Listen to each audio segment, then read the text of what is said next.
மைக்கேம் நேயர்களுக்கு அன்பான வணக்கம். இன்னைக்கு சட்டப்பேரவையில் பல்வேறு சம்பவங்கள் நடந்தது. அரசியல் ஆசான், கார் ரேஸு அப்படின்ட்டு ஒரு கலோபரமாக இன்னைக்கு போச்சு சட்டசபையில். மற்றும் இன்னைக்கு திருவாரூர் மாவட்டம் ஊத்துக்கோட்டையில் ஆசிட் வீசி ஒரு பெண் கொலை செய்யப்பட்டிருக்காங்க. மற்றும் சிபிஐ கம்யூனிஸ்ட் கட்சியோட முற்றுகை போராட்டம் மற்றும் சிஎம் அவர்களுடைய புழல் சிற ஆய்வு அப்படின்ட்டு அரசியல் வட்டாரத்தில் பல்வேறு சம்பவங்கள் நடந்த வண்ணம் தான் இருக்குது. இது சார்ந்து இருக்கக்கூடிய விஷயங்களை பற்றி தான் இன்றைக்கி விவாதிக்க போகிறோம். வீடியோ ஸ்கிப் பண்ணாமல் லாஸ்ட் வரையும் பாருங்கள். வாங்க வீடியோக்குள்ள போகலாம். வணக்கம் சார். வணக்கம் சார். இன்றைக்கி சட்டப்பேரவையில் ஒரு காரசாரமான விவாதம் போச்சு. மெயின் திங் என்ன போச்சுன்னா கார் ரேஸ் பற்றி போச்சு சார். கார் ரேஸ் ஒரு இன்டர்நேஷ்னல் கேம். அதை பற்றி ஏன் குறை சொல்கிறீங்க? கோர்ட்டே அந்த கார் ரேஸ் விட்டுறதுக்கு தடையெல்லாம் வழக்கு போட்டவங்களை கண்டிச்சு சார் அப்படின்ட்டு எதிர்கட்சி தலைவர் வேற கார் கொடுக்குறத பற்றி தான் மார்கண்டேயன் பேச ஆரம்பித்தார். இவங்க பதில் சொல்ல ஆரம்பித்தாங்க. இவர் சிடி நிர்மல்குமார் இருந்துச்சு, 5-6 கார் வச்சுக்கிறவங்க கூட எட்டி பார்க்கவே இல்லை. ஆனால் கார் எது கொடுக்குறோன்னா போக முடியாதவங்களாம் இருக்கிறாங்க, அவங்க கார் கொடுத்தா போவாங்க அப்படின்னாரு. உடனே நேரு இருந்துச்சு, அவர் 3 தடவை ஜெயிச்சிருக்காரு ஒரு தொகுதியில், போகலன்னா எப்படி ஜெயிப்பார் அப்படின்னு ஆரம்பித்தார். உடனே இங்கே இப்போ இவர் இருந்துச்சு, கார் கொடுத்தா அந்த காரு நீங்கள் எத்தனை கார் வச்சுருந்தாலும் அரசு கொடுக்குற அந்த காருக்குரிய ஒரு கெத்து அப்படின்னாரு. இது இப்படியே பேசி திடீர்னு இவர் இருந்துச்சு, 14 கோடி ரூபா செலவு பண்ணீங்களே, அதை என்னாச்சு கார் ரேஸ் நடத்தினோம்னா நேரு இருந்துச்சு, என்ன அது மறுபடியும் சொல்லுங்கள் அப்படின்னு பயன்ட்டார் இவர். இல்லை 14 கோடி செலவு பண்ணு, அதான் 24 சார். 14 24 சார். 24 ஆக்சுவலாக 42 கோடி ரூபா. அதுக்கு பிறகு இவர் இருந்துச்சு, என்னங்க இது கார் ரேஸ் ஒரு இன்டர்நேஷ்னல் ரேஸுங்க, விளையாட்டுத்துறை அமைச்சர் நடத்துகிறாரு, அதெல்லாம் இப்போ நீங்களாம் பண்ணுறீங்க அதெல்லாம் அப்படி இப்படின்னு உருட்டினார். ஆனால் உண்மை நடந்தது என்ன? ஏன்னா இது ஏங்க இவங்கெல்லாம் அரசியலுக்கு 2 வருஷம் ஆச்சுன்னா அதுக்காக கொஞ்சம் கூட குறைந்தபட்சம் கூட இது இருக்காது.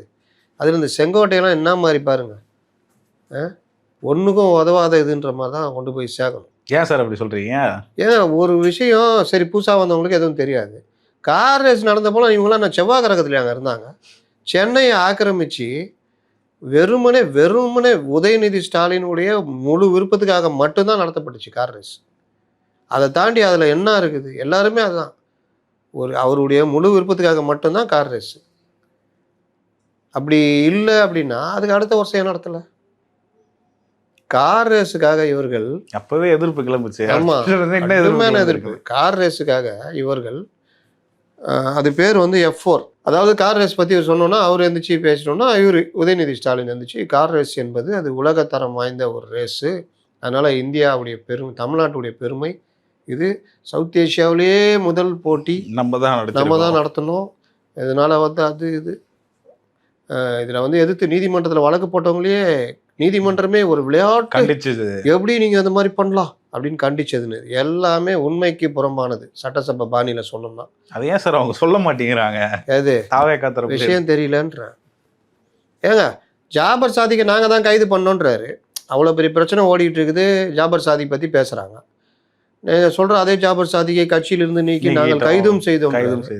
ஜாபர் சாதிக்கு இந்த சம்பவம் டெல்லி போலீஸ் தகவல் வெளியிட்டோன்னா தலைமறைவு தேடுறாங்க. 2-3 மாதம் பொறுத்து பிடிக்கிறாங்க. மும்பையிலேயோ எங்கேயோ ஒரு இடத்துல பிடிக்கிறாங்க. இவங்க எங்கே கைது பண்ணாங்க? ஜாபர் சாதிக் தம்பியை தேடுறாங்க, அதுவும் கிடையாது, கைது பண்ணல. யாரையுமே நீங்கள் பண்ணலையே. ஆனால் ஜாபர் சாதிக் இதில் ஜோக் என்னென்னா, ஜாபர் சாதிக் பற்றி இவங்களாம் பேச, ஜாபர் சாதிக் தம்பி ஜாபர் சாதிக் தம்பி சலீம் ஏதோ பேர், 2 பேரும் மும்பையில் 2017 ஒரு வழக்கில் மாட்டுறாங்க. அந்த வழக்கில் ஜாமீனில் இருக்கிறாங்க. அவர் விசிகேல இருந்தார் ஒரு நிர்வாகியாக, அப்புறமா நீக்கினாங்க, அதை பண்ணாங்க. அப்போ ஜாபர் சாதிக்கு ரொம்ப மாதங்கள் கழித்து தான் கைதாகிறாரு. இதே இவங்களுக்கு தெரியலையே, சபைக்கு தவறான விஷயம் சொல்கிறாருன்னு யாருமே சொல்லலையே. இந்த மாதிரி ஒவ்வொரு விஷயத்துலையும் தப்பாக சொல்லிட்டு இருக்காங்க, யாருமே கடந்து போகிறாங்களே. ஆமாம், அந்த சைடும். ஆனால் அங்கே தப்பு சொன்னால் உடனே இங்கே பாருங்கள், மறுநாள் தூக்கின்னு நிரூபிக்கிறாங்க. நேற்று நான் சொன்னேன்ல, அவர் உணர்ச்சி வசப்பட்டு கண்டது தப்பாக சொல்லுங்கிறாரு. அதை வச்சு கிரைம் ரெக்கார்ட்ஸ் பியூரோ அவங்க NCRB இதை தூக்கின்னு வந்துட்டாங்க. ஃபர்ஸ்ட் இடத்துல உத்தரப்பிரதேசம் இருக்குது, இந்த மாதிரி பல மாநிலங்கள் இருக்குது, அதோட இது 5வது இடத்துல தமிழ்நாடு இருக்குன்னு. அப்போ நீங்கள் பேசணும்னா கரெக்டாக பேசணும். ஆனால் சொல்லிட்டு இன்னைக்கு லீவ் போட்டார். லீவ் போடலங்க, அதான் போயிருக்காரு சொல்றேன். அவர் டெல்லிக்கு அனுப்பிச்சிக்கிறாங்க. டெல்லிக்கு அனுப்பிச்சிருக்காங்க. ஏன்னா நீங்க இருந்தா வம்பில் தின்னுறீங்க, சட்டசபை ஒழுங்கா நடக்க மாட்டேங்குது. பிரேமலதா கூட அது மென்ஷன் பண்ணி சொன்னாங்க, இன்னைக்கு ஆதரவு லீவு, சபாநாயகர் வேற 1:30 முடிக்க சொல்லியிருக்காரு அப்படின்ட்டு. அது இன்னொருத்தர் கூட சொன்னாரு, இவரு செங்கோட்டை தான் சொன்னான்னு நினைக்கிறேன். ஏங்க அமைதியாக போய்கிட்டு இருக்குது, ஏங்க திடீர்னு புதுசாக ஆரம்பிக்கிறீங்கன்னு. அப்போ இந்த பிரச்சனை வந்தோன்னா இன்னைக்கு ப்ரொவோக் பண்ணது யாரு? நம்ம நேயர்களை தாவேகா ஆட்கள் நம்ம இது பார்க்குறாங்களா, அவங்க சொல்கிறாங்க இப்படிலாம் அடிக்கணும், அடித்தா தான் கரெக்டு அதுன்னு. அது உங்கள் பார்வை, நான் பொதுவான பார்வை தான் சொல்லுவேன். அதனால் உங்கள் பார்வை கொண்டு வந்து என்கிட்ட வந்து விமர்சனமாக வைக்காதீங்க. நீங்கள் இப்படி ஏடிஎம்கேக்கு தான் போயிட்டீங்க, அவங்களது ஏன் பேச மாட்டீங்க. நான் அன்னன்னைக்கு நடக்கிறத நான் சொல்கிறேன். இன்னைக்கு யார் ப்ரொவோக் பண்ணா? சம்பத்து பாட்டு பாடி தம்பி நான் படித்தேன், பாட்டு பாடுங்க. புரட்சி தலைவர் சபாநாயகர் பிடிக்கும், மற்றவங்களுக்கும் பிடிக்கும், அப்படி இப்படி சொல்லிட்டு பிள்ளையார் சொல்லி அதில் தான் போட்டார். இன்னைக்கு அவர் எதிர்கட்சி தலைவருக்கும் பிடிக்கும்னு சொல்லிட்டு, நான் மக்கள் நலன் என்று சொல்வார், தன் மக்கள் நலம் ஒன்றை தான் மனதில் கொள்ளுவார் அப்படின்னு சொல்லிட்டு அப்போ அவங்க வம்பிழுப்பாங்கல்ல. இதில் உதயநிதி பெரிய அப்படியே வந்து கலாச்சிருவார் அப்படி இப்படின்லாம் அந்த ஊடகங்கள், அவங்க ஆதரவு ஊடகங்கள்லாம் எழுதுனாங்க. அவனு நினைச்சேன், ஐயோ அச்சுச்சோ ஊரா பயங்கரமான ஆள் அப்படி இப்படிலாம் பெருசா அதெல்லாம். ஆனால் இன்னைக்கு வழக்கம்போல் நேரு இருந்துச்சு, ஏங்க என்னங்க மானிய கோரிக்கையா, என்னங்க இது மானிய என்ன சம்மந்தம் இருக்குன்னு கேட்டார். கேட்ட உடனே டபால் இவரு அப்படின்ட்டார். அது பேச போறீங்களா, எதுமோ பயங்கரமாக பேச போகிறேன்னா இவர் எந்திரிச்சு என் பேரை குறிப்பிட்டு எதிர்கட்சி தலைவர் சொல்லி நீங்கள் சொன்னீங்க, அதனால நானும் பேசுவேன், அவ்வளோதான். ஏய் என்னப்பா இந்த கேள்விக்கு இது பதில் இல்லையாப்பா, என்னப்பா இது பதில் இல்லையே. அதுதான் பிரச்சனை. அப்போ என்ன கேட்டிருக்கணும் உதயநிதி, இது மானிய கோரிக்கைங்க, சபையை அமைதியாக நடத்தணும்னு சொல்கிறீங்க, திமுக காரங்க நாங்கள் பிரச்சனை பண்ணுறோன்றீங்க. இன்றைக்கி காலையில் வந்துட்டு இவர் இப்போ பாட்டு பாடி, அதுவும் பாட்டு பாடிட்டு போயிருந்தா கூட யாரும் கண்டுக்க மாட்டாங்க. எதிர்கட்சி தலைவர் இதை விரும்ப குறிப்பிட்டு சொல்கிறாங்க. இது ப்ரொவோக் பண்ணுறதா இல்லையா சொல்லுங்கள். சபாநாயகர் சபையை நடத்த விரும்புகிறீங்களா, இல்லை இது அனுமதிங்க சொல்லுங்கள் அப்படின்னு கேட்கணும். கேட்டால் மக்களும் பார்ப்பாங்க. சொல்லலையே பாவி மக சொல்லலையே. அதனால் அவருக்கு இந்த ஸ்டஃப்பு கிடையாது, அவருக்கு எழுதி கொடுத்தா படிப்பார், அவ்வளோதான். அதனால தான் ரிலே வேணாம், லைவ் ரிலே வேணான்றாங்க. இப்போ லைவ் ரிலேவை எப்படி யோசிச்சிருக்காங்க, 15 நிமிடம் முன்னாடியே தான் லைவ் ஓடிட்டு தான் இருக்கும், நமக்கு 15 நிமிஷம் பொறுத்து வரும், அந்த மாதிரி யோசிச்சுட்டு இருக்காங்க. நேற்றும் சொன்னாங்க மறுபடியும் அப்படியே அந்த கார் ரேஸ்லேருந்து பெண்ணுக்கு வந்துச்சு. பெண்ணு கடல்ல பேனா வைக்கிற அந்த இல்லை விட்டுருங்கப்பா, கார் ரேஸ் ஒன்றும் முடியல, நீங்கள் தாங்க நீங்கள் எழுத்துன்னு போகிறீங்க அப்படின்னு இருக்கு. அப்போ உதயநிதி இதில் ஸ்டஃப் இல்லைன்னு சொல்ல வரேன். அப்போ அந்த கார் ரேஸ் ஸ்பீடாக எல்லாம் சொல்லணும், நீங்கள் ஸ்லோவாக இல்லை சார் சொல்கிறீங்க. ஓ கார் ரேஸ் ஸ்பீடாக போகணுமா, அது வேறு. இது இந்த கார் ரேஸு என்ன இது அப்படின்னு நீங்கள் பார்த்தீங்கன்னா, இது வந்து F4 வகையான ஒரு கார் ரேஸ். அதுக்காக தான் கூட்டு வரதுக்காக தான் அதை சொன்னேன், கூட்டிட்டு வரதுக்காக தான் சொன்னேன். அது யாராவது உங்களுக்கு சொல்லிக்கிறாங்க அந்த இதில் கமெண்ட்ஸில், அவரை கூட்டுவாங்க வெளியில் போகிறாரு அப்படின்னு. இப்போ F1 ரேஸ், ஃபார்முலா 1 ரேஸ் தான் உலக தரத்தில் இது. இந்த F4ன்றது பெரும்பாலும் நம்ம அடிக்கடி பேசுகிற மாதிரி ஃபார்முலா 4 ஸ்ட்ரீட் சர்க்கியூட் அப்படின்வாங்க, தெருவோர இது. இதை சில பணக்காரர்கள், மிதமிஞ்சிய பணக்கொழுப்பு மிக்கவர்கள் அவர்கள் நடத்துவார்கள். அதில் சர்வதேச இதில் கலந்துக்கிற ஆசை இருக்கிற ரேசர்கள், ஜூனியர் டிரைவர்ஸ், அவங்க ஒரு ப்ராக்டிஸ்க்காக இதை பயன்படுத்திக்குவாங்க. அதுக்கு ட்ராக் உருவாக்கி இது மாதிரிலாம் நடத்துவாங்க. இது இவர் சொல்கிறாரு, சர்வதேச தரத்தில் தெற்காசியாவிலேயே, தெற்காசியானா பாகிஸ்தான், இலங்கை, இந்தியா, மலேசியா, சிங்கப்பூர் போன்ற நாடுகளில் புகழ்பெற்றது கோபால் பல்படின்ற மாதிரி பாகிஸ்தானு எவ்வளோ பிச்சை எடுத்துகிட்டு இருக்கிறாங்கன்னு எனக்கு தெரியும், இலங்கை எவ்வளோ பிச்சை எடுத்துன்னு தெரியும், இந்தியாவை நடத்துதே தமிழ்நாட்டில் உங்களுடைய விருப்பத்துக்கு நடத்துறீங்க. இது வந்து பெரிய பெருமை. என்ன பெருமை இதுக்கப்புறம், என்ன பெருமை, என்ன நடந்துச்சு உங்களுக்கு, ஒரு மண்ணும் கிடையாது. அப்போ இது நடத்துகிறாருன்னு. தெற்காசியாவிலேயே முதல் முறையாக, அதெல்லாம் கிடையாது, தெற்காசியாவிலேயே முதல் முறையாக ஹைதராபாத் நடத்திட்டாங்க. நடத்திட்டு அது F4 ஸ்ட்ரீட் சர்க்கியூட், அது பகலில் நடத்துனாங்க, இவர் நைட்டில் நடத்தினாங்க. ஒரு டிஃப்ரென்ஸ். தெற்காசியாவிலே முதல் முறையாக பகலில் நடத்துனாங்க, மறு வச்சா இது மறு எடுத்துட்டா வருது. இப்போ எப்படிங்கிற பயங்கரமாக இருக்கிறனா இப்போ அந்த மாதிரி. அப்போ இது வந்து இதில் ஃபார்முலா 1 ரேஸ் டிரைவருங்க போர் அடிச்சு ப்ராக்டிஸ் பண்ணோம்ல, இந்த மாதிரி ஓசிலே கவர்மெண்ட் ட்ராக் போட்டு கொடுத்தா அவங்க வந்து ப்ராக்டிஸ் பண்ணிடுவாங்க, அவ்வளோதான். இது வந்து லைட் போட்டு நைட்டில் நடத்துனாங்க, அது சூரிய வெளிச்சம் நடத்துனாங்க, அவ்வளோதான். இதில் எங்கே முதல் ரெண்டாவது ஒன்றாச்சா? ஹைதராபாத்தில் அப்போ இருந்த பிஆர்எஸ் கவர்மெண்ட் நடத்துனாங்கல்ல, அப்போவே பணம் கையாடலை அது இதுன்னு அந்த அமைச்சர் மேலே பெரிய புகார் வந்து அடுத்த வருஷம் நடத்த மாட்டேன்ட்டாங்க, நடத்தக்கூடாதுன்ட்டாங்க. கவர்மெண்ட் வரி பண்ணுறதுக்குன்னு என்னடா பண்ணுகிறீங்கன்னு சொல்லிட்டு ஒரு பெரிய பிரச்சனை ஆகிடுச்சு. அதனால் இது கிடையாது. இது வந்து ஃபார்முலா 1 போன்ற உச்சகட்ட உலக போட்டிகளில் ஓட்டுநராக பங்கேற்க வேண்டும் என்றால் FIA வழங்கும் சூப்பர் லைசன்ஸ் தகுதி புள்ளிகள் தேவை. அதுக்கு நீங்கள் இந்த போட்டி இங்கே கலந்துக்கிறீங்கன்னா ஒவ்வொருத்துக்கும் இந்த மாதிரி செகண்ட் வந்தேன், ஃபஸ்ட்டு வந்தேன். ஒன்றில் அஜித் போகிறார்ல, ஏன் அவர் நேராக போய் அங்கே போகல, ஏன் இதெல்லாம் கலந்துக்கிறாரு? இதுக்கு நீங்கள் அதிலலாம் வாங்கி பண்ணணும். அதில் பல கார்களை வேற கவுத்துனுக்கிறாரு அவர், இதெல்லாம் அவர் வாங்கணும். அந்த மாதிரி இது சென்னையில் ஃபார்முலா 4 பந்தயத்தில் வெற்றி பெற்ற வீரர்களுக்கு அந்த F1 ரேஸ் கனவு தான் எல்லாருக்குமே. அதாவது இன்டர்நேஷ்னல் நீங்கள் ரஞ்சி, உள்ளூர் போட்டி, IPL இதெல்லாம் விளையாடுறீங்களா, இதில் ரஞ்சி டிராஃபி வந்து இது மாதிரி ஸ்டேட்டுகளுக்கு நடுவில் நடக்கிறது. அந்த மாதிரி ஒன்று தான் இது. IPL நீங்கள் ப்ராக்டிஸ் பண்ணிட்டீங்கன்னா இன்டர்நேஷ்னலில் நீங்கள் உங்களுக்கு ஒரு நுழைவு அங்கீகாரம் கிடைக்கும், அதுதான். ஆனால் IPL நீங்கள் என்ன அடித்தாலும் 1 லட்சம் ரன் அடித்தாலும் இன்டர்நேஷ்னல் கவுண்டிங்கில் அது வராது.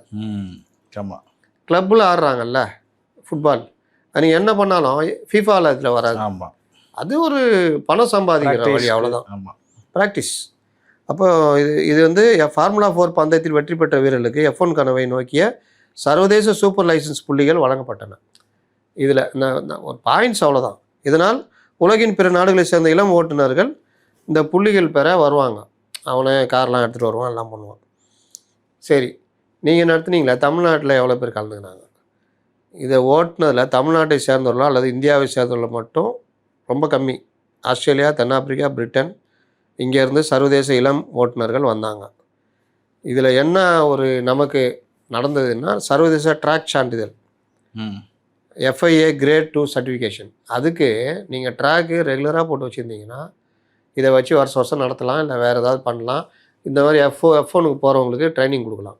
ஆனால் அதனால் யாருக்கு நாங்கள் லாபம்? இப்போ டென்னிஸில் ஒருத்தர் இங்கே போய் இந்தியா சார்பாக விளையாட்டு வராருன்னா ஒரு பதக்கம் வாங்கிட்டு வர்றாரு, ரைட்டு.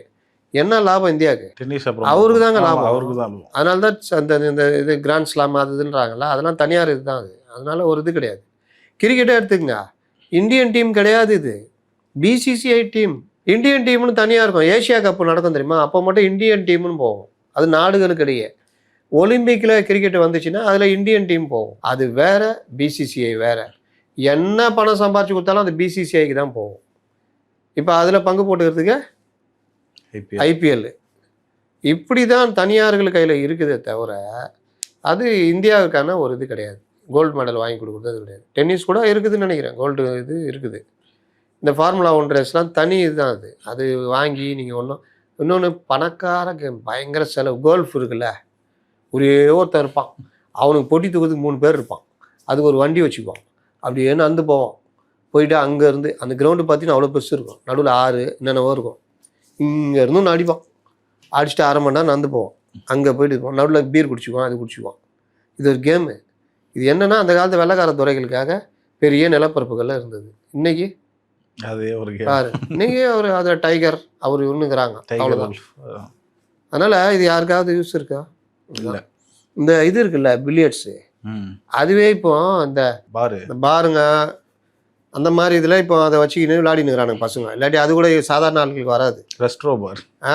ரெஸ்டோ பார் இல்லை, அந்த ரெஸ்டோ பார் வந்து அதுலேயும் இருக்கும்னு நினைக்கிறேன். வச்சு இந்த மாதிரி தான் வந்துட்டு இருக்குது. மற்றபடி அதுவும் வந்து ஒரு பணக்கார கேம் மாதிரி தான் இந்த பில்லியர்ட்ஸ்.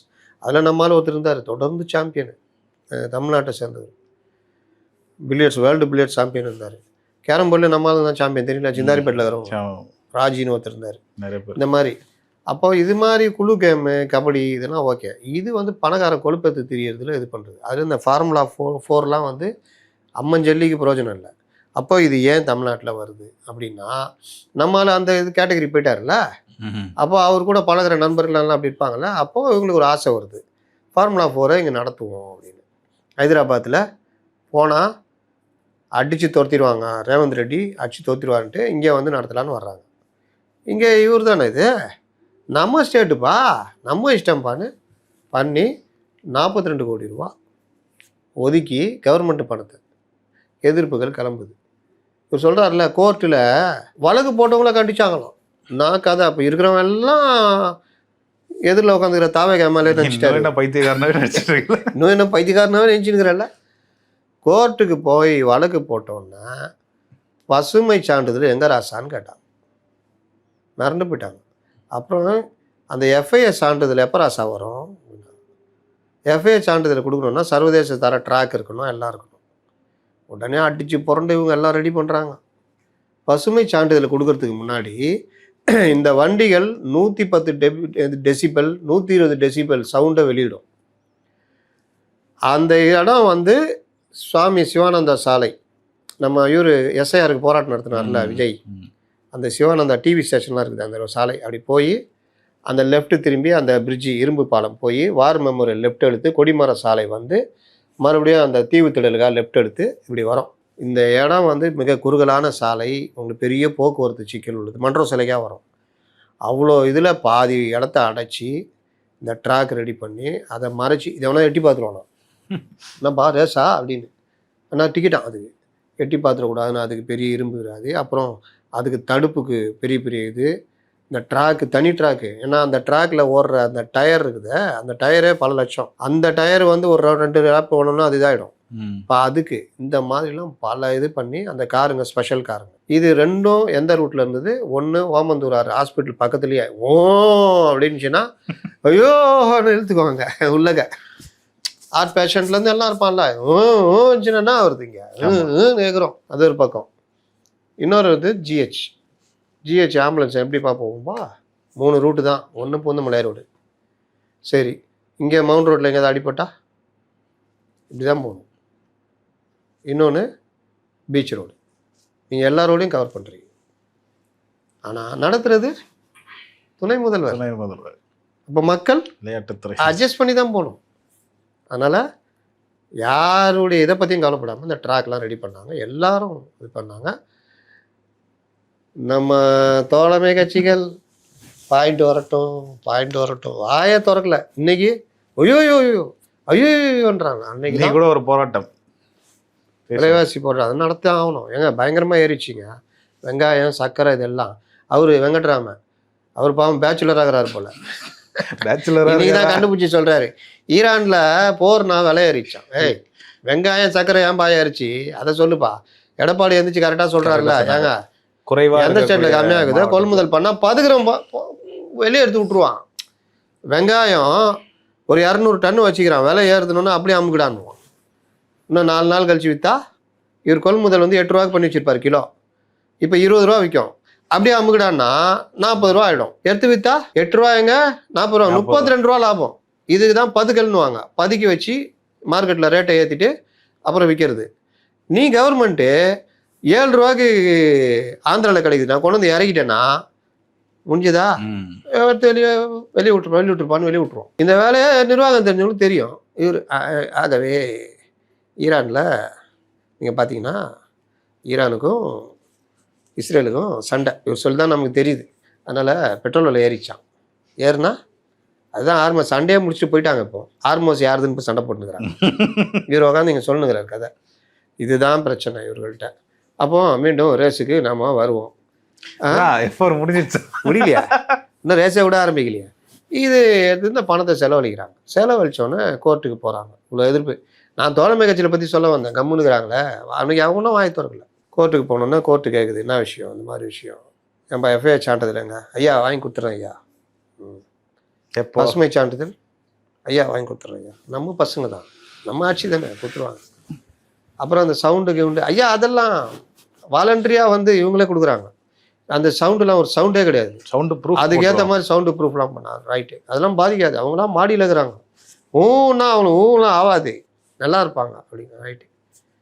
அப்புறம் 42 கோடி ரூபா கவர்மெண்ட் காசு ஐயா. ஊரான் விட்டு நெய்யே இதுன்னு கவர்மெண்ட் காசா? கவர்மெண்ட் காசா? ஏப்பா 42 கோடி? ஆமாங்க ஐயா. யாரை கேட்டுப்பா பண்ணுற? ஐயா இல்லை. அந்த நிறுவனம் யார்? இல்லைங்க அவங்க வந்து ஹைதராபாத்லாம் நடத்தின்னு அவனும் செலவு பண்ண சொல்லு. ஒழுங்காக எல்லா காசு திருப்பி கொடுத்துட்டாங்க. காசை திருப்பி கொடுத்துட்டாங்க ஐயா. இவ்வளோ அதில் தான் இப்போ இவர் வாய் விட்டார்ல 24 கோடி ஏதோ, அதாவது ஒரு தொகை கொடுத்துட்டாங்க. முன் தொகை 24 கோடி என்னமோ. அதை தான் நம்ம ஆள் கேட்டு உட்காந்துனார். இவங்க திட்டமிட்டது 42 கோடி. அதில் முன்பணம் ஏதோ கொடுத்ததில் கோர்ட்டு உத்தரவிட்டோன்னு திருப்பி தரணுன்ட்டாங்க. திரும்பி வந்ததா அப்படின்னு பார்த்தா அதை ஆராய்ங்க. ஐயா செங்கோட்டையாரே, ஐயா ஆதவ அர்ஜுனாவே, அந்த பணம் என்ன ஆச்சுன்றதை கவனிங்க. ஆதவ அர்ஜுனா அவர்கள் வந்து தான் அதுக்கு ரிப்ளை கொடுத்துருப்பாரு. தெரியாது. ஏன்னா நம்ம அன்னையிலேருந்தே சொல்லுங்கிறோம் ரேஸ் பற்றி பேசுங்கன்னு. இந்த ரேஸு காசு என்ன சொல்லிட்டாங்கன்னா கோர்ட்டில், நாங்கள் வந்து இன்ஃப்ராஸ்ட்ரக்சர் ஒர்க் பண்ணியிருக்கோம், அந்த கிராதிலாம் போட்டோம்ல, அது எல்லாம் கவர்மெண்ட்டுக்கு தானே போகுது. ஆமாம். தூக்கி கடல்லையா போட போகிறோம்? இங்கே தானே இருக்குது. இதோ இங்கே நிற்கிறேன், இதோ அங்கே நிற்கிறேன், இதோ அங்கே பீடி வாங்கி குடிக்கிறேன் அப்படின்னு வடிவேல் சொல்லுவார்ல, அந்த மாதிரி இதோ இங்கே இருக்குது கல், இதோ அங்கே இருக்குது, இதோ அங்கே இருக்குது, எல்லாம் பணமாக இங்கே தானே இருக்குது அப்படின்னு ஏதோ விதிவிலக்கு வாங்கினாங்க, அது பண்ணாங்க. அப்புறம் என்னன்னு தெரியாது, அது அரசு பார்த்துக்கிட்டு முடிவு பண்ணிக்கிட்டோம். சட்டசபையில் பேச்சு வந்துச்சு இல்லை, நாளைக்கு கூட எடுத்து திங்கக்கிழமை கூட எடுத்து ஐயாக்கள் எடுத்து விடுங்க, பண்ணுங்க, அதில் உண்மை நிலை என்ன, நீதிமன்றம் இதுன்னு நம்ம கூட 2 நாள் லீவ் வேற கொடுக்குறோம். 2 நாள் லீவ் வேறு கொடுக்குறோம். அது ஒன்று. இது நடந்ததா நம்ம கூட கோர்ட் ரிப்போர்ட்டில் கேட்டால் தெரியும் என்ன இதுன்னு. அப்போது இதுதாங்க நடந்தது. இதில் உங்கள் விருப்பத்துக்கு நடத்துவீங்களான்னா கோர்ட்டு கேட்டுச்சு. என்ன நினச்சிருக்கீங்க? எஃப்ஐஆர் சான்றிதழ் வந்தால் தான் நடத்தணும்னு சொல்லிச்சு. கடைசி நிமிடத்தில் ஏதோ சரி கட்டி எஃப்ஐஆர் சான்றிதழ் கொண்டு வந்தாங்க. இவ்வளோ பண்ணி அந்த ரேஸ் நடந்ததுன்னு பார்த்தா ஒரு அரை மணி நேரமோ 1 மணி நேரமோ எனக்கு அவ்வளோதான் முடிஞ்சிச்சு.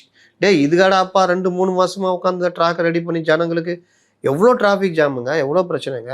சரிங்க, சர்வதேச போட்டி உலகத்துக்கே பெருமை நீங்கள்ல, அடுத்த வருஷம் நடத்த வேண்டியதானே? ஏன் நடத்தலை? அடுத்த வருஷம் செஸ் நடத்தணும்ல. செஸ் வேறங்க. இல்லை அதுக்கு அவர்கள் சொன்னார் சார். செஸ் அதுக்கு முந்தின வருஷம் நடத்தினதுங்க.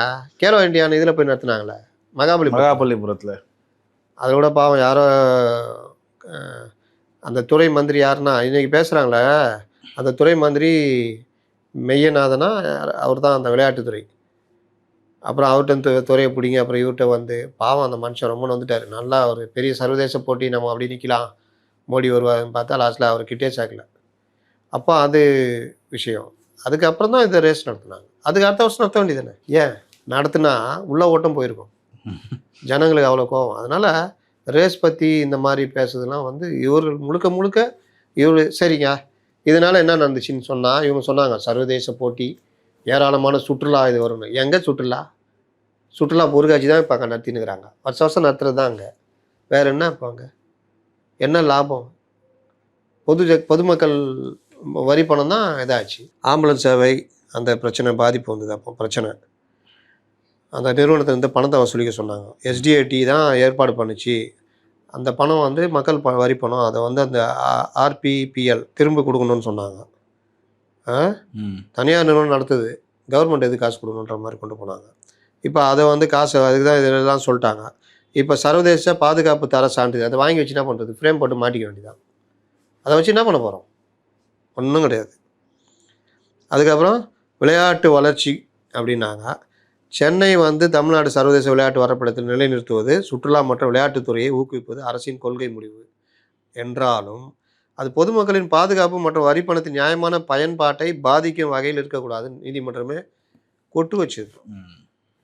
ஆனால் 5 அம்மன் ஜல்லிக்கு பிரயோஜனம் இல்லை. அதனால் யாருக்குங்க லாபம்? பார்க்குறதுக்கும் காசு, யாரும் வரல, பெருசாக கூட்டம்லாம் இல்லை. ஓட்டுறது அவன் வந்து அவன் காரை கொண்டு தான் ஓட்டினான், ட்ராக்கில் அவன் ட்ரைனிங் எடுத்துகிட்டு போயிட்டான். அங்கே எப்பா நானும் ஓடிட்டேன், ஒரு பாயிண்ட் போட்டு எஃப்ஒனுக்கு அனுப்பிச்சி விட்டு நாளைக்கு எனக்கு உதவும், அவ்வளோதான். அது அவங்களுக்கு யூஸ் ஆச்சு, அவ்வளோதான். அதனால் நான் இன்னும் மட்டமாக பேச விரும்பல. ஏன்னா மட்டமாலாம் சில இதெல்லாம் சொன்னாங்க கமெண்ட்ஸ்லாம், யாருக்காக இந்த ரேஸ் நடந்ததுன்னா நான் அதுக்குள்ளே போக விரும்பல. ஆனால் இதனால் எந்த பயனும் கிடையாது. இதனால் ஒரு 100 இளைஞர்கள் இந்த விளையாட்டுத்துறையில் வர்றாங்க, அவங்களுக்கு போகுது, எதுவுமே கிடையாது.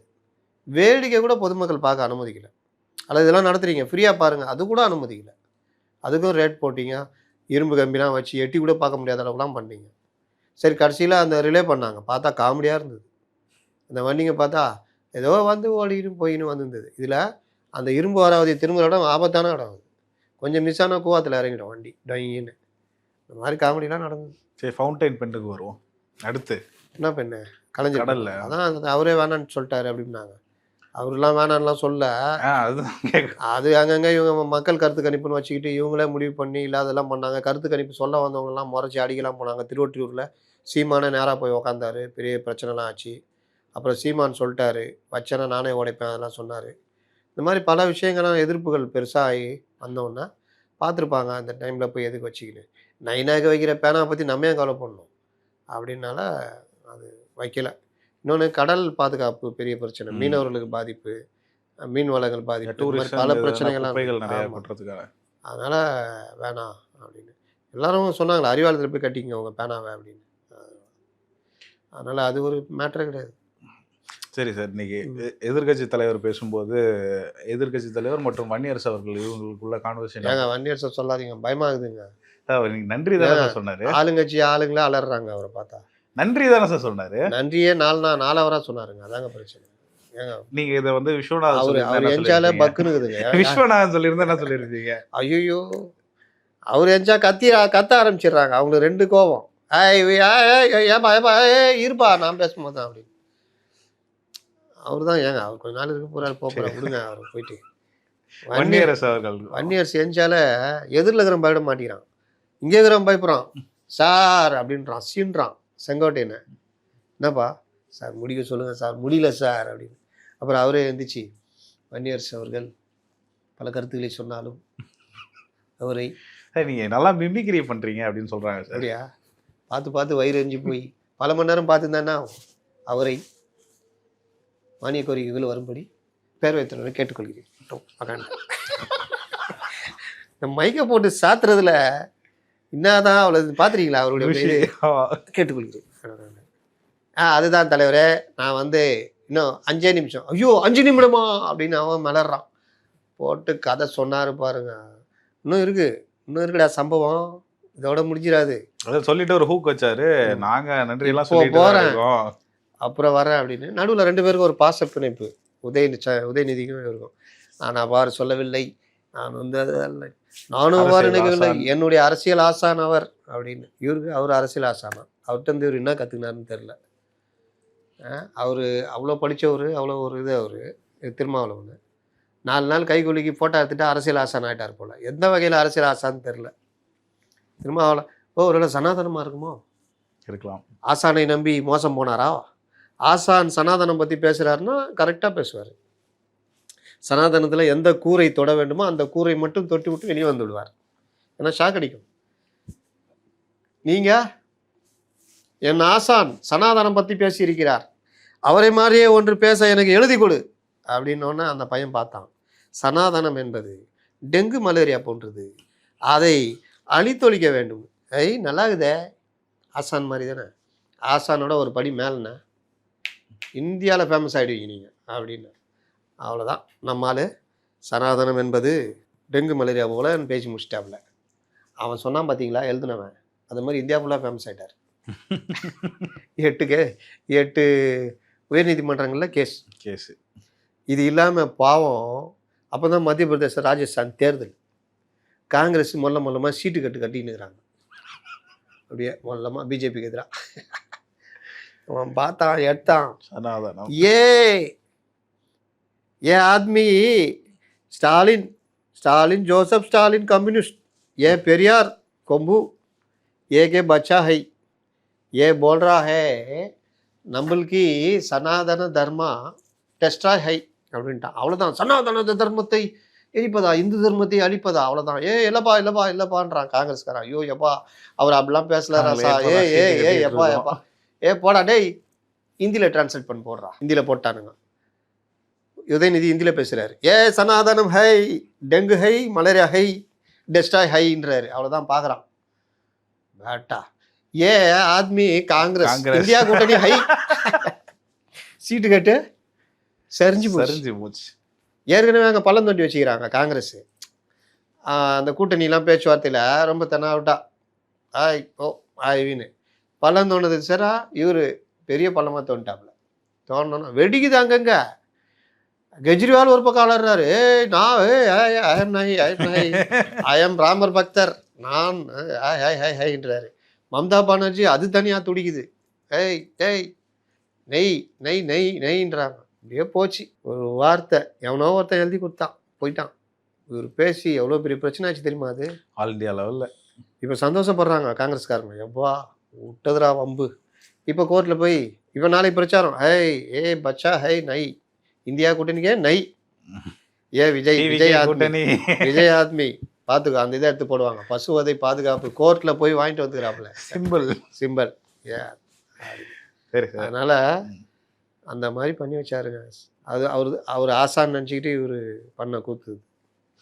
அப்படியே இங்கே வந்தோம்னா ஷாஜகான் அவர்களுக்கும் தமீமுன் அன்சாரிக்கும் ஒரு அவங்க வந்து பங்காளி சண்டை. இந்த முஸ்லீம் லீக் இது இருக்குது, நீங்கள் பார்த்தீங்கன்னா பயங்கரமான பங்காளிங்க 2 பேரும் ஒரே கட்சியில் உட்காந்து தனியாக உட்காந்துக்கிறாங்க. ஆனால் சபாநாயகர் உஷாரு, ஒருத்தர் முன்னாடி ஒருத்தர் பின்னாடி போட்டார். ஜவாஹர்லால் நல்லா பின்னாடி உட்காந்துக்கிறாரு, அவர் முன்னாடி உட்காந்துக்கிறாரு. ஆக்சுவலாக அவங்க எல்லாம் ஒன்றா இருந்தவங்க. முஸ்லீம் லீக் இது வேற கதை. முஸ்லீம் லீக்குன்றது அந்த காங்கிரஸ் பேர் இயக்கம் மாதிரி, கீழெல்லாம் வந்து ஒன்றும் வேலை செய்யாது. அந்த காலத்துலேருந்து நாங்கள் பேர் இயக்கம் என்னையா பேர் இயக்கம் போ, அப்படி தான் முஸ்லீம் லீக்கும். ஏதாவது மக்களுக்கு எங்கேயாவது வேலை செஞ்சு பார்த்துக்கிறீங்க? ஒன்றும் கிடையாது. இதே இந்த தௌஹீத் ஜமாத் இவங்களாம் 90s அமமுகலாம் வந்து ஏகப்பட்ட ஒர்க்கு. நீங்கள் பொதுமக்களுக்கான ஒர்க்கு, போராட்டங்கள், இஸ்லாமியர்களுக்கான போராட்டங்கள், சேவைகள், ரத்த தானம், இந்த அனாதை பணங்களை புதைக்கிறது, அந்த கொரோனா பீரியட்லலாம் அவ்வளோ ஒர்க்கு. நீங்கள் இந்துக்கள் அப்போ தான் அந்த இதை கொஞ்சம் உணர்ந்தாங்க. அதாவது கொரோனா பாடியை யாருமே தொட மாட்டாங்க. நீங்கள் சொந்தக்காரங்கள பயந்தாங்க. அந்த நேரத்தில் இவர்கள் அந்த பாடியை வாங்கிட்டு போய் அடக்கம் பண்ணாங்க. அது அவங்க இதுலேயே போய் அடக்கம் பண்ணுறதெல்லாம். அப்போ ஒரு இது வந்துச்சு. அப்போ அந்த மாதிரிலாம் சேவை செய்த அந்த குரூப் தௌஹீத் ஜமாத், அதுக்கப்புறம் அவர்கள் 2-3 பிரிவாக பிரிஞ்சிட்டாங்க. ஹைதர் அலி இருந்தார், பாக்கர் அவங்க இருந்தாங்க. அப்புறம் அதை அப்படி பிரிஞ்சு மனிதநேய ஜனநாயக கட்சி, மனிதநேய மக்கள் கட்சி, அதில் தான் தமீமுன் அன்சாரி இருந்தார். அவர் கிட்டத்தட்ட நல்லா முன்னாடி வந்திருந்தார், வைகோ மாதிரி. திமுகவின் வைகோ மாதிரி மனிதநேய மக்கள் கட்சியின் வைகோ வந்து இவர் நல்லா அவருக்கு பெரிய பேர். பொதுச்செயலாளர் ஒரு நேரத்தில் டப்புன்னு ஏதோ பிட்டை போட்டு அப்படி இப்படி பண்ணி இவரை நைஸாக வெளியேற்றிட்டு ஜவஹர்லால் வந்துட்டார். ஜவஹர்லால் அந்த இதில் பெரிய ஆள், மதிக்கப்படக்கூடிய ஆள் அவங்க இயக்கத்தில். இவர் வெளியே போனோன்னா இவர் மனிதநேய ஜனநாயக கட்சின்னு ஆரம்பிச்சுட்டு அங்கே போனார், இங்கே போனார். ஜெயலலிதா இவங்க மாதிரி வாழ வைக்கிறது யார்? ஜெயலலிதா கூப்பிட்டு சீட்டை கொடுத்து ஜெயிச்சார். அப்புறம் இது பண்ணார். அப்புறம் இவங்க 2 பேருக்கும் எலியும் பூனையுமா இருந்தாங்க. இப்போ 2 பேரும் ஒரே கட்சிக்குள்ளே இருக்கிறாங்க. இங்கே இருந்த முஸ்லீம் லீக் இப்போ ஜெயிச்சுட்டு அங்கே போய் வச்சு தனி சின்னத்தினால. அதனால் இவங்களுக்குள்ளே அந்த பங்காளி சண்டை வந்து தான் இருக்கும். அதெல்லாம் கணக்கில் எடுத்துக்காதீங்க. ஆனால் அமைச்சரை சபாநாயகர் கண்டித்த இதுவும் இன்றைக்கி நடந்தது. ஆமாம், ஒரு அமைச்சராக நடந்துக்குங்க, இந்த இது மாதிரிலாம் பண்ணாதீங்க. அவர்கிட்ட கெஞ்சுறதும் நடந்தது. யார்கிட்ட? வன்னியரசு. தயவு செய்து முடியுங்க. அப்புறம் சில அமைச்சர்லாம் உக்காருங்க அப்படின்னு. முஸ்தபா அவர்கள் இன்னைக்கு நேற்று ஒரு இது கூத்து நடந்தது. ஏப்பா கொரோனா எங்கப்பா, ஆளுங்கட்சி கொரோனா எங்கப்பா பார்த்தா அவரும் சண்டை போட்டுக்கிறாரு. ஏப்பா நீ தானப்பா கட்டுப்படுத்தணும். அதனால் இன்னைக்கு சொல்லிட்டாரு, இந்த எந்திரிச்சு வர்றது, தகராறு பண்ணுறது, இந்த பக்கம் இருந்தாலும் சரி, இந்த பக்கம் இருந்தாலும் சரி விட மாட்டேன். நடவடிக்கை காலையில் ஒன்று நடந்தது தெரியுமா? டப்புன்னு எடுத்து போட்டானுங்க. இந்த இதற்காக ஆசைப்பட்ட பாலகுமாரா படம் பார்த்தீங்களா? பார்த்துருக்கேன். அதில் MS பாஸ்கர் ஸ்டாஃபுங்கிட்ட பேசிட்டு இருப்பார்ல, ஒருத்தன்ட்ட பேசும்போது இருப்பாரு, அந்த பொண்ணை பார்த்தோன்னா அப்படியே சிரிப்பாரு, மனிதன் சைடு பார்த்தோன்னா அப்படியே இதாகிடுவார். அந்த மாதிரி சபாநாயகர் வந்தோடனே தாவேக்காவினர் முறைப்பதும் திமுகவுடன் சிரிப்பதும் மறுபடியும் எடுத்து போட்டானுங்க. நான் வேற பார்க்குறேன், வந்தோடனே பண்ணுறாரு, அறியாமல் நடந்துருக்கோம். இதையும் ஒருத்தன் கவனிச்சு மீம் பட்டான், எடுத்து தூக்கி போட்டு. அதனால் அவர் பாவம், பேட்டா பேச்சே கேட்க மாட்டேங்கிறீங்க அப்படின்ட்டு நீங்கள் அது ஒழுங்கா இருக்காப்பா அப்படிதான் நினச்சிருப்பாரு மனசுக்குள்ள. ஏன்னா பாராட்டுறது பூரா திமுக தானே பாராட்டு. ஏன் இல்லை நடத்த முடியாதுங்க. இது வந்து எப்படின்னா, அந்த ஒரு வீட்டில் 2 பசங்க இருப்பான், அப்பா பார்த்தா அழுதுன்னா இருப்பான், அவனுக்கு தான் தர எல்லாத்தையும் இவனுவான் பேரு. அப்போ அந்த நேரத்தில் டேய் நல்ல பையன், ஹீரோ பேர் கார்த்திக், இல்லை பேர் ரகுவரன் பேர் வச்சுக்கிறேன் அப்படின்னு. அப்போ ரகுவரனை சமாதானம் பற்றி தான் இருக்கணும். அப்போ கார்த்திகே அது கொடுக்காத மாதிரி, ஆனால் பாசம் கார்த்திக் மேலே இருக்கும், அதை காமிச்சிக்காமல் எப்போ ரகுவரா ஒன்று தாண்டா பார்த்துக்கிறேன் அப்படி இப்படின்னு. அந்த மாதிரி தான் இவர் திமுக அடக்கிறது. அதுன்னு சமயத்தில் 2 பேரும் ஒன்று சேர்த்து விட்டுறாங்க இவங்களே. அதனால் அவருக்கு என்னென்னா, எங்கே எப்படி ப்ரொவோக். அன்னைக்கு காலையில் யார் ஆரம்பித்தது? காலையில் வந்தோன்னே யார் திரியை பற்ற வைக்கிறதுன்னு தான் மேட்ரு. இன்றைக்கி சம்பத்து பற்ற வச்சிட்டாப்புல, வெடிச்சது கிளம்பிச்சு. கொஞ்ச நேரம் பார்த்து மார்கண்டையா அங்கே பற்ற வச்சார், வாயால் வடை சுட்டார்னு ஆரம்பித்தோம். ஏப்பா ஏய் நாங்களா பேசணும், அங்கே தான் வாயால் வடை சுட்டேன்னாங்க, அதை தான் எங்காலும் பேசினார் அப்படி இப்படின்னு. அதனால் இதில் நம்ம நேயர்கள் கேட்குறாங்க, இவ்வளோ யோகியம் பேசுகிறீங்களே, அரசின் நலத்திட்டங்களை எதையாவது சொல்கிறீங்களா? சொல்கிறீங்களா? எனக்கு என்ன பண்ணால் வச்சுக்கிட்டா நான் வஞ்சனை பண்ணுறேன் அங்கே சொல்கிறாங்களா? அதாவது நாங்கள் அந்த இது சட்டசபை இது பார்க்கும்போது புக்கு கொடுத்துருவாங்க. அந்த மானிய கோரிக்கும் போது என்ன மானிய கோரிக்கை புக்கு கொடுப்பாங்க, பதில் உரையும் போது என்ன அறிவிப்புகள்னு ஒரு இது கொடுப்பாங்க. இது ரெண்டை வச்சு நாங்கள் நியூஸ் போடுவோம், எல்லாம் பண்ணுவோம். இப்போ மானிய கோரிக்கைகளை வந்து ஒரு 200 பக்கம் 300 பக்கம் அப்படி ஏதாவது இருக்கும் பெருசாக. அதை வந்து நான் படித்ததாக எண்ணி தாங்கள் இதை பதிவு செய்து கொள்ளுமாறு உறுப்பினர்களையும் பேரவைத் தலைவரையும் கேட்டுக்கொள்கிறேன். அப்படின்னா நீங்கள் படித்ததாக எண்ணமா? நான் எந்திரன் சிவாஜி உரை சொல்கிறப்ப இதுக்கு விளக்கம் சொல்கிறேன். நான் எந்திரன் ரஜினிகாந்த் தான். நான் இப்படி இப்படி அப்படின்னு உள்ளே ஏறிக்கிறதுக்கு எனக்கு தான் கிடைக்கலையே. இப்போ தான் கேட்டிருக்கேன். எப்பா யாராவது நம்ம ரிப்போர்ட்டெல்லாம் மெயிலில் வாங்கிக்குவாப்பில்ல, யாரும் ஒருத்தரும் படிக்க மாட்டாங்க. படிக்கிறவனுக்கு கிடைக்காது. அதனால் யார்கிட்டே கேட்டு மெயில் அனுப்புங்கப்பா, எனக்கு அந்தந்த மானிய கோரிக்கை வரும்போதுன்னு கேட்டு அதுலேருந்து தான் எடுத்து பேசணும். சரி, அறிவிப்புகளையாவது ஏதாவது தெரிஞ்சுக்கலான்னு பார்த்தா நீங்கள் தான் ஒன்று அறிவிக்கும் போதே ஒன்று உரண்டை இழுத்துடுறீங்களே. அப்படி ஆரம்பிக்கும் போதே இதான் முச்சிரம் தலைவரே அப்படின்ட்டு உன்னை பார்த்து இந்த உலகம் சிரிக்கிறது அப்படின்வாங்க. டிஎம்கே வச்சுக்கொள்மா அவர் வாட்டில் உன்னை பார்த்து உன் உலகம் சிரிக்கிறது தானேங்க சொன்னார். யார் இவர்? சம்பத்து பாடுறாருன்னு வச்சிங்களா. இவர் பேரவைத் தலைவர் அவர்களே, உன்னை பார்த்து உலகம் சிரிக்கிறது என்பது எம்ஜிஆர் பாடல், அதைத்தானே பாடினார். உட்காந்துக்குவாரு செங்கோட்டை. உடனே அவன் உன்னை பார்த்துன்னு என்னை பார்த்து தான் சொன்னான். அந்த ஆளு உன்னை பார்த்துன்னு விரல் நீட்டி பேசினாருங்க, அதுக்கு இதுக்கு நான் பதில் சொல்கிறீங்க அப்படின்னு ஆரம்பிச்சிடுவாங்க. இந்த மாதிரி டெய்லி திரிய பற்ற வச்சா எனக்கு என்ன அங்கே கிடைக்குது கண்டென்ட்டு சொல்லுங்க. ஒன்றே ஒன்று தெரிஞ்சது, 16 லட்சம் மாணவர்களுக்கு ஏதோ சைக்கிள் கொடுக்குறேன் அப்படின்னு. இதெல்லாம் ஏற்கனவே அவர் அறிவிச்சிட்டாரு. அது வேற என்ன பெருசு? 110 விதியின் கீழே முதல்வர் அறிவிக்கிறது தான் அறிவிச்சது. அப்போது என்ன நமக்கு கிடைக்குது சொல்லுங்கள். அப்போது நம்ம என்ன பண்ணுறது? நடக்கிற விஷயத்தில் எது பெஸ்ட்டு, எது மேலே நம்மளுக்கு அபிப்பிராயம் இருக்குது அப்படின்றத நம்ம பதிவு பண்ணுறோம். அதுவே ப்ரையாரிட்டி. அது மேலே டைம் இல்லை. நம்ம தாவேகா நண்பர்களுக்கு ஒரு அபிப்பிராயம் இருக்கும், அதுக்குள்ளெல்லாம் நான் போக முடியாது. நீங்கள் அந்த அபிப்பிராயத்தை அப்படியே வச்சுக்கோங்க, நான் அதுக்குள்ளேயே வரல. நான் இந்த விஷயத்தில் இப்படி பண்ணுறாங்கன்ற இதை விஷயத்தை நான் பதிவு பண்ணுறேன். இன்றைக்கி இவங்கள திட்டுவேன், நாளைக்கு அவங்கள திட்டுவேன்றதில் விமர்சனம் பண்ணுவேன். அந்த விமர்சனன்றது பொதுவான ஒரு விஷயம். உங்களுக்கு ஏற்ற மாதிரிலாம் நான் பண்ண முடியாதுங்க. ஒரு நாளைக்கு திமுக ஆதரவாக இருக்கும், திமுக சரி நியாயம்னா திமுக சரி நியாயம்னு பேசுவோம். அதிமுக சரி இப்போ நேற்று சொன்னோம்ல, அந்த இது கேட்டோம், அதில் கூட ஒருத்தர் குறிப்பிட்டிருந்தார். உண்மைதான், இந்த துறை செயலர்கள் இருக்காங்கல்ல, உட்காந்துருந்தாங்க சார், பார்த்தேன் வருஷம் உட்காந்துருந்தாங்க. அதை முத ஆரம்பித்து கேட்டது தலவாய் சுந்தரம் கேட்டார். எடப்பாடி பழனிசாமி எச்சரிக்கையாக சொன்னார், தயவுசெய்து உட்கார சொல்லுங்கன்னாரு. அப்புறம் உதயநிதி, அப்புறம் இது KN நேரு எல்லாம் பேசுகிறாங்க. இது கணேசன் கேட்டார்னு நினைக்கிறேன். அப்போ இது வந்து துறை செயலாளர் இருக்கணுன்றது இது எந்த வகையான ஆணவம் பாருங்கள்.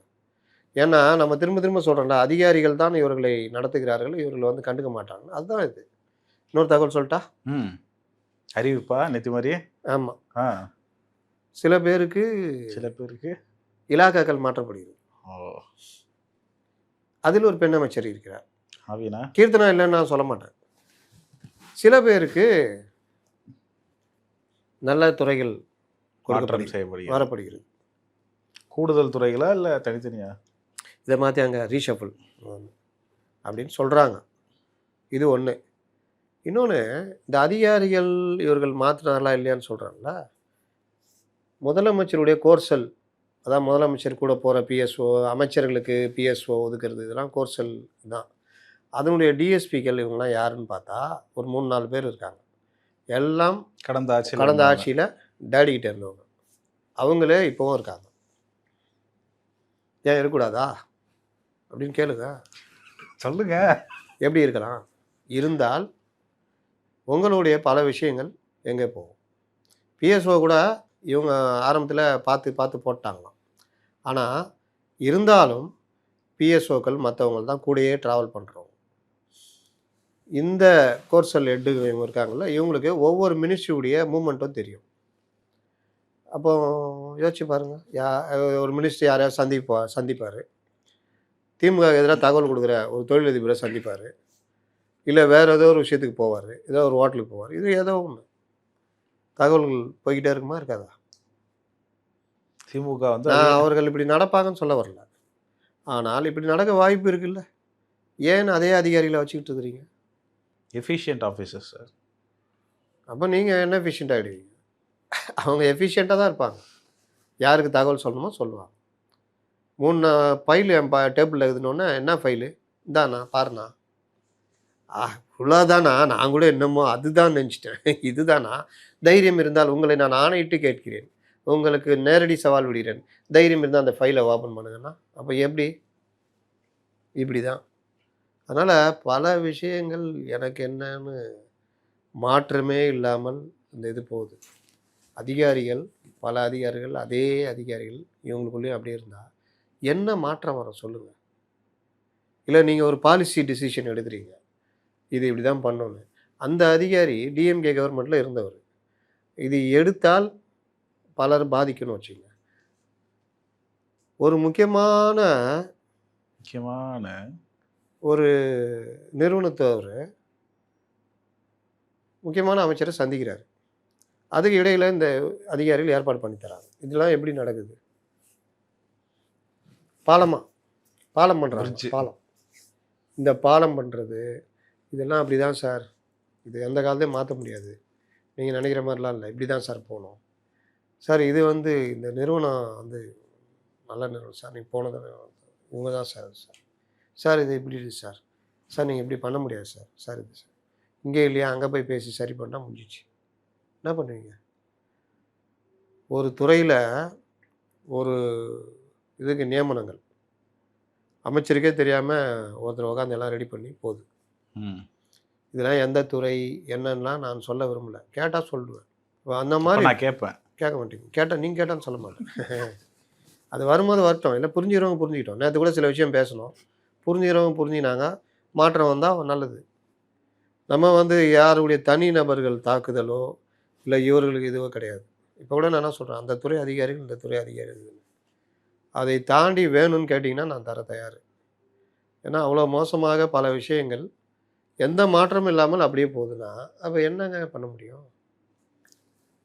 ஒரு ஸ்டேஷனில் பிரச்சனை, அந்த ஸ்டேஷன்னால் மக்களுக்கு எந்த பயனும் இல்லை. எல்லோரும் உட்காந்து 3 சீட்டு ஆடிக்கின்னு, சும்மா கற்பனைக்கு சொல்கிறேன், 3 சீட்டு ஆடிக்கின்னு இப்போ புகார் வந்தால் எடுக்க மாட்டேங்கிறாங்க. எல்லாம் ஒரே இந்த மக்களுக்கு இந்த ஸ்டேஷனால் பிரச்சனை. அங்கே புதுசாக இன்னொரு அதிகாரி, பெரிய அதிகாரி வர்றாரு. இந்த ஸ்டேஷனில் இருக்கிறவங்கள நான் இந்த மக்களுக்கு சேவை செய்ய வைக்கிறேன்னா அவன் எப்படி மாறுவான்? அவங்கள பிரித்து வேறு இதுக்கு தனித்தனியாக பிரித்து போட்டு இங்கே புதுசாக ஆளை கொண்டு வந்தால் தான் வர்றவனுக்கும் பயம் இருக்கும். இங்கேருந்து ஏன் மாற்றினாங்க இதுக்காக. போனவன் தனித்தனியாக பிரிஞ்சிட்டோம்னா நம்ம ஒழுங்காக இருந்துக்கலாமோ அப்படின்னு கொஞ்சம், இல்லாட்டி வாலாட்டுறது குறையும். இதுதானே பண்ணணும். எந்த துறையிலுமே எந்த மாற்றமும் இல்லாமல் அதே அதிகாரிகள், கீழ் மட்டத்துலேயும் அதே அதிகாரிகள் என்னங்க? என்ன மாற்றம் கிடைக்க போகுது? என்ன நடக்க போகுது? இன்னும் கேட்டால் உங்கள் விஷயங்கள் வெளியே போகும். பத்திரிகைகளுக்கு, எதிர்கட்சிகளுக்கு உங்கள் நல்ல நேரம் எதிர்கட்சி தலைவர்லேருந்து பலரும் எஃபிஷியண்ட்டாக இல்லை, எடுத்து அடிக்கக்கூடியவர்களாக இல்லை. அதனால் தப்பிக்கிறீங்க. கலைஞர் மாதிரி தலைவர் இருந்தால் அவ்வளோதான். எதை எடுத்து எதை எப்படி அடிக்கணும்னு தெரியும். எதை பத்திரிகையில் எழுதி கே நேரு அவருடைய அனுபவத்தை வச்சு அங்கே பண்ணுறாரு. ஆனால் அவருக்கு தலைக்கு மேலே ஒரு கத்தி தொங்கி நிற்கிற பயமாக அவருக்கு இருக்குது. ஒன்றுக்கு 2-3 கத்தி தொங்குது இல்லை, இந்த பயமாக அவருக்கு இருக்குது. அவர் அந்த டைமுக்கு ப்ரெசென்ட் பண்ணுறாரு, அவ்வளோதான். கொஞ்சம் டீப்பாக அடிக்கிறது ஏவா வேலை அடிக்கிறாரு.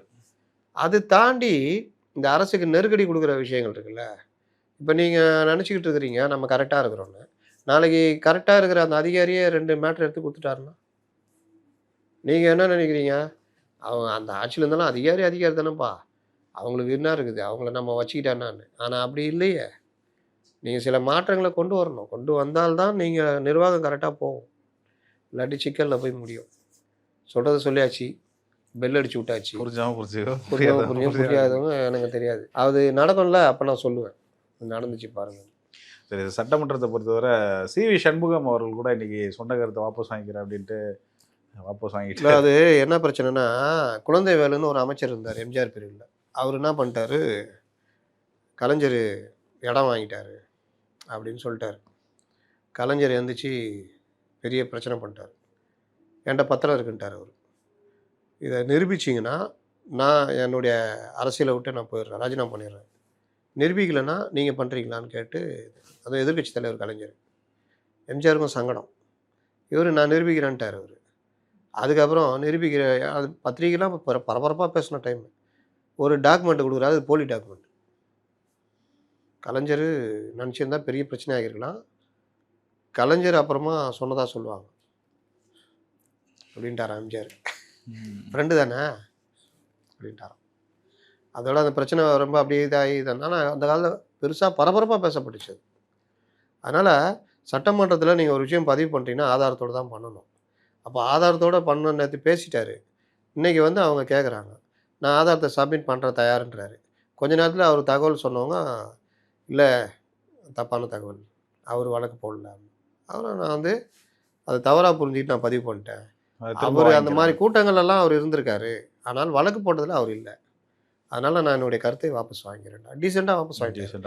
ஆனால் இவங்க எந்திரிச்சாங்க, ஏங்க அதான் முடிஞ்சிச்சு இல்லை, அவர் இது சொல்லிட்டார்ல, அதோட விட்டுருங்க முடியுன்னு சபாநாயகர் நறுக்குன்னு முடிச்சு விட்டார். இது இல்லைன்னா இதுக்குள்ளே அப்படியே ஓடும். சண்முகம் எழுந்திரிச்சு அவர் பாயிண்ட் பண்ணேன் 2 மேட்டர் அடிப்பார், எதுக்கு தேவையில்லாது, அது ஒரு விவாதமாக போகும். அதனால் முடிச்சு விட்டாங்க. அது அப்படியே முடிஞ்சிச்சு. சரி சார், இன்னைக்கு முதல்வர் அவர்கள் வந்து புழல் சிறையை வந்து ஆய்வு பண்ணியிருக்காரு, மற்றும் அதை தொடர்ந்து காவல் நிலையத்தையும் ஆய்வு பண்ணியிருக்காரு. ஏன் இந்த ஆய்வு? நல்ல விஷயங்க. புழல் சிறை வந்து அவர் கீழே வராது, சட்ட அமைச்சர் கீழே வரும். வேற எங்கே ஆய்வு பண்ணார்? தொடர்ச்சியாக காவல் நிலையத்தையும் ஆய்வு பண்ண அது எம்ஜிஆர் பண்ணால் கிண்டல் பண்ணுவாங்க, இவர் பண்ணிட்டு வந்துக்கிறாரு. அது சும்மா பொதுவாக சும்மா சாதாரணம் பண்ணுறது. போனதுக்காக புழல் காவல் இது ஸ்டேஷன் பார்த்துருப்பாரு. புழல் சிறைன்றது உண்மையிலே பண்ணணும். சட்ட அமைச்சரே கூட அதை வந்து பண்ணணும். என்னென்னா அங்கே ஒரு அதிகாரி இருந்தார், டிஜிபி அமரேஷ் பூஜாரின்னு. அவர் பீரியடில் அந்த சிறை கைதிகளுக்கு பல நல்ல விஷயம் பண்ணார். சிறை எதுக்குங்க? தப்பு பண்ணுறவங்கள திருத்தி அனுப்புறதுக்கு, திருத்துறதுக்கு ஒரு வாய்ப்பு, திருந்துறதுக்கு வாய்ப்பு, அதுக்கு தான் சிறை. இதில் பலரும் வந்து விசாரணை கைதிகள், இல்லை பலர் தண்டனை தப்பு பண்ணியிருக்க மாட்டாங்க, இல்லை உணர்ச்சி வயப்பட்டு தப்பு பண்ணி அதை உணர்வாங்க. நீங்கள் பார்த்தீங்கன்னா 10th +2 டிகிரி இதெல்லாம் சிறையில் பலரும் எழுதுகிறாங்க. ஆமாம். அதனால் சிறைத்துறை பற்றி பேசணுன்னா அது ஒரு இன்ட்ரெஸ்டிங்கான இதுங்க. அது எல்லாரும் அந்த சிறையினா ரொம்ப ஒரு இது மாதிரி பேசலாம் சார். நீ முடியாது, விரிவாக அடுத்தடுத்து. ஆமாம் பேசலாம். நீங்கள் என்னமோ நீங்கள் ஒரு இதோடு தான் வந்திருக்கீங்க, வாசகர்கள் சைடு நிற்கிறீங்க, சரி பண்ணுங்க. அப்போ அந்த சிறையில் நான் ஒரு 2-3 விஷயம் சொல்கிறேன், மீதி நாளைக்கு சொல்கிறேன். கேன்டீன் இருந்தது சிறையில். உணவு சப்ளை இருக்குல்ல, காய்கறி ஃபுட்டு இந்த மாதிரி இது, அது ஒரு கான்ட்ராக்டு. சாப்பாடு இந்த விஷயம், கேன்டீனு அது தனி. அப்புறம் சிறைக்குள்ளே அந்த லஞ்ச லாவணி இந்த மாதிரி விஷயங்கள் யாரை கேட்டாலும் சொல்லுவாங்க, இந்த கைதிகளுக்கு இது கொடுக்குறவங்க, அதெல்லாம் அது ஒரு பார்ட்டு.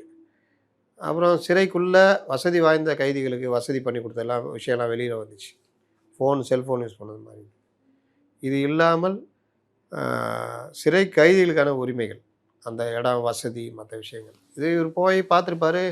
வரான்னு தெரிஞ்சு எப்படி பண்ணுவாங்க, சூப்பராக பண்ணுவாங்க. இப்போ இன்றைக்கி போனது திடீர் ஆய்வாக இருக்குமா இல்லை இன்ஃபார்ம்? தெரில. அதனால் இன்னும் திடீர் ஆய்வு தானே, கான்வாய் கிளம்பும்போது அங்கே தகவல் போய்டும். அப்புறம் என்ன, அது வேறு இவங்கெல்லாம் ஆளுங்க தான் இருக்கிறாங்களா, அப்புறம் என்ன. சிறைக்குள்ளே இருக்கிற விஷயங்களில் என்னென்ன மாறுதல் வேணுன்றதை நாளைக்கு பேசுவோம். அதில் எவ்வளோ விஷயங்கள் இருக்குன்றது தான் சொல்ல வேண்டியது.